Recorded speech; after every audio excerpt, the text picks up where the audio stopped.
Salut et bienvenue dans cette nouvelle vidéo. Aujourd'hui on est chez moi, dans mon bureau, comme tu peux le voir, mais c'est aussi depuis pas longtemps, comme tu as pu le voir, mon studio d'enregistrement.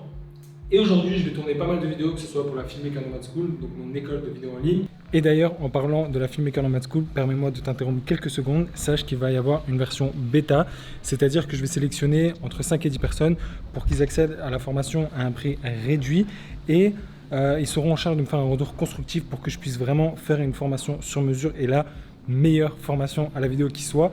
Donc si c'est quelque chose qui t'intéresse, je te mets un lien juste en bas de cette vidéo où tu vas pouvoir me laisser ton adresse mail et quand la version bêta sera prête, je t'enverrai un mail où je te contacterai pour voir si c'est quelque chose qui peut être fait pour toi ou pas, et si c'est le cas, on pourra en discuter. Donc voilà, je t'embête pas plus longtemps et je te laisse continuer à regarder la vidéo. Et pour YouTube, et je me suis dit que ce serait intéressant de te montrer un peu comment je setup la caméra, les lumières, la mousse pour enlever la reverb, parce que là, comme tu le vois, il y a énormément de reverb. Donc voilà, le but à travers cette vidéo, c'est que tu vois un peu comment ça se passe et potentiellement te donner des idées, des conseils pour tes vidéos, que ce soit personnelles ou professionnelles. Salut, moi c'est Adrien. J'utilise ma caméra pour pouvoir voyager à travers le monde et vivre de ma passion. Laisse-moi te partager mes aventures, mes conseils pour te permettre à toi aussi de vivre la vie de tes rêves. Alors abonne-toi et bienvenue dans la team des Filmmakers Nomades. Alors avant de commencer, je tiens à préciser une chose. Ce n'est pas parce que tu n'as pas de lumière, de papier peint, de LED, etc. que tu ne peux pas faire de vidéo. Moi au début j'étais toujours là à me dire mais j'ai pas la bonne caméra, mais j'ai pas le bon objectif, mais j'ai pas le bon micro, etc. Tout ça c'est des conneries. La seule chose dont tu as besoin pour faire des vidéos, c'est du bon son et potentiellement une bonne lumière. Et même si tu n'as pas des lights, si tu gères correctement la lumière du soleil, que tu te places correctement, ça, un bon micro, même à l'iPhone, tu peux déjà faire des vidéos. Bien évidemment, là je parle de YouTube, si tu veux faire des vidéos YouTube ou des vidéos simples, mais ne va pas te chercher des excuses à te dire je n'ai pas la bonne caméra, je n'ai pas le bon ordinateur, etc. Donc ça c'est vraiment une chose que je voulais préciser. Donc la première chose que je vais faire, c'est ranger. Là je l'ai plus ou moins fait avant de tourner la vidéo, mais le but c'est de ranger, de placer le bureau correctement. Comme tu vois, j'ai une pièce assez grande. Le but c'est que, comme tu l'auras compris, mon background ça va être ça. Et j'aimerais quand même m'éloigner au maximum entre guillemets pour pouvoir créer de la profondeur, parce que vu que la pièce est petite, même si j'ai un objectif en 2.8, c'est quand même compliqué de créer de la profondeur. Donc le but c'est d'être quand même assez éloigné du background pour créer cette profondeur de champ. Tac, tac. Le Mac, j'en ai besoin parce que c'est tout simplement un élément de la déco, on va en parler juste après, mais c'est aussi là que j'ai mes notes, donc c'est important pour moi de ne pas chercher à le cacher, etc. Je le mets devant moi, c'est très bien. Voilà, maintenant que j'ai fait un peu de place, il va falloir que je mette de la mousse. Comme tu l'entends, il y a énormément de reverb dans cette pièce. C'est d'ailleurs pour ça qu'au début je n'enregistrais pas ici. Je préférais louer un studio, mais voilà, ça me coûtait de l'argent, c'était pas pratique. Si tu as vu la vidéo qui est sortie la semaine dernière, je crois, tu sais de quoi je parle. Donc, ce que j'ai fait, c'est j'ai créé mes propres structures en mousse. Alors voilà, c'est quelque chose d'assez simple, ça n'a pas été trop compliqué à faire. Je ne vais pas réexpliquer pourquoi j'ai procédé comme ça, j'en ai parlé dans la vidéo où je te présente justement le nouveau studio. Si jamais tu veux la voir, la vidéo s'affiche en haut à droite, il me semble. Donc l'idée, c'est d'atténuer la reverb avec ces deux structures. Je vais utiliser mon tableau blanc. Là, comme tu peux le voir, j'ai juste mis deux planches en bois pour que ce soit rigide et je vais venir les poser sur le rebord du tableau. Alors je te l'accorde, c'est un peu bancal comme setup. Ok, du coup j'ai ma petite structure en mousse pour atténuer la reverb. Je m'assure que le bureau est bien au centre, comme ça. En ce qui concerne la caméra, pour le face caméra, je vais utiliser la 7S3 avec le 28-75 2.8 de chez Tamron. Actuellement, la caméra qui est en train de me filmer, c'est la 7 III. Donc la 7 III qui est devenue ma caméra secondaire depuis que j'ai la 7S3. Je vais forcément prendre un trépied et je vais venir placer ma caméra en face de moi. Alors là, pour le cadrage, c'est assez complexe pour moi à chaque fois parce qu'il faut que je place correctement le bureau. Comme tu l'as vu ici, on va parler vite fait après pour la déco. Mais j'ai une LED et du coup, il faut que la LED elle soit bien cadré dans l'image, il faut que moi je sois bien cadré, il faut que je sois sur la règle des tiers. Donc c'est un peu une mission à chaque fois, c'est aussi pour ça que je fais et que je t'invite à enregistrer plusieurs vidéos d'un coup. Là tu vois bien que ça me prend du temps d'installer tout ça, de mettre la caméra, le setup, etc. Donc forcément, là, je vais faire du tournage toute la journée. Je crois que j'ai 3 vidéos YouTube à tourner et 5-6 vidéos pour la Filmmaker Nomad School.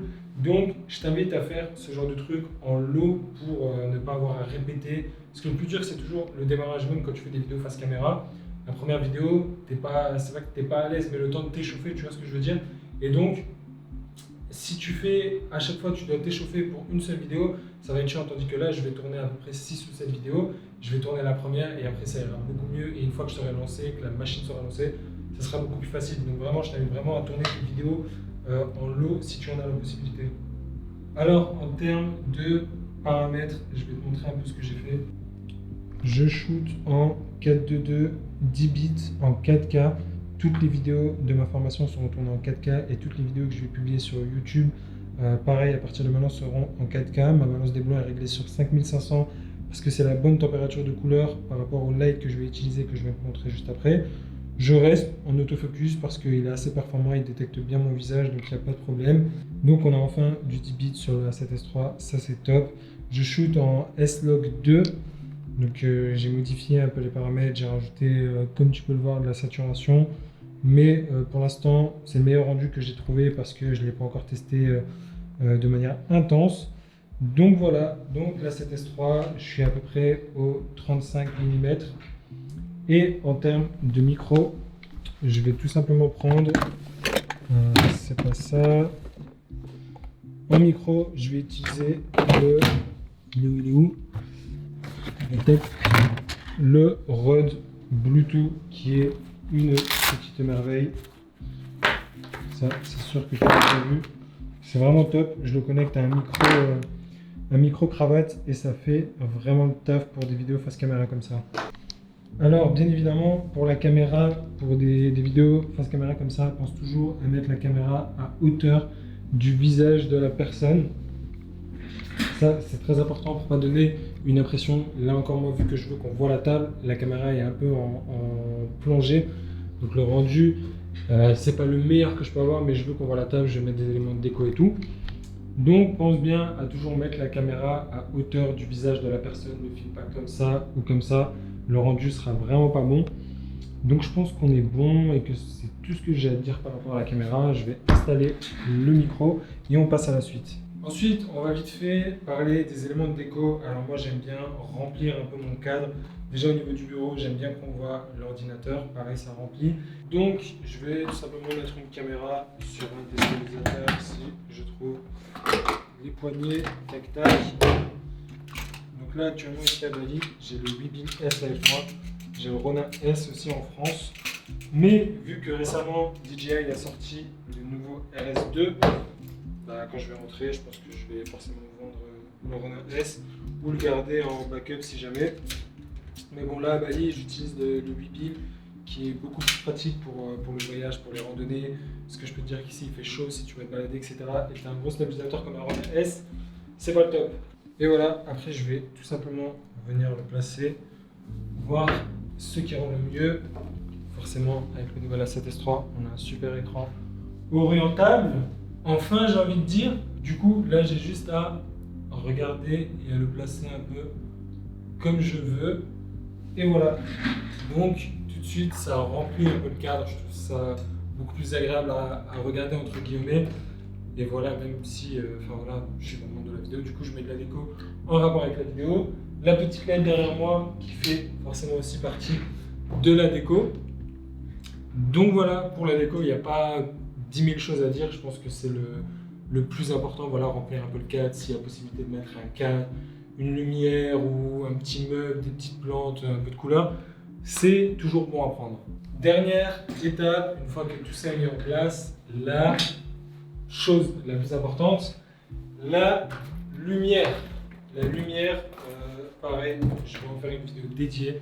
J'ai pendant trop longtemps négligé les lumières dans les vidéos, que ce soit pour moi, pour YouTube, ou même pour des clients quand je fais des interviews. Enfin bref, si tu peux contrôler la lumière, contrôle-la parce que ça fait absolument toute la différence. Donc là, je vais te les présenter rapidement. Enfin, je ne vais pas te les présenter, mais je vais te les montrer. C'est des lights. Ça coûte 50 €. J'en ai acheté une, j'ai tellement kiffé, j'en ai immédiatement acheté une deuxième. Tu peux changer de couleur, tu peux tu peux faire des effets, tu peux faire vraiment plein de choses avec. Et donc moi j'utilise ces lumières pour mettre des ambiances. Donc là, dans l'exemple, je vais placer une lumière juste derrière moi pour créer une sorte de halo lumineux. Donc ça c'est top, ou même pour déboucher des ondes, ou pour des vidéos YouTube si tu es en déplacement, enfin si tu veux un truc léger. Parce que ça, c'est pas du tout encombrant. Tu as une boîte de rangement, comme je t'ai dit, j'en ai deux. Mais forcément, en key light, je vais utiliser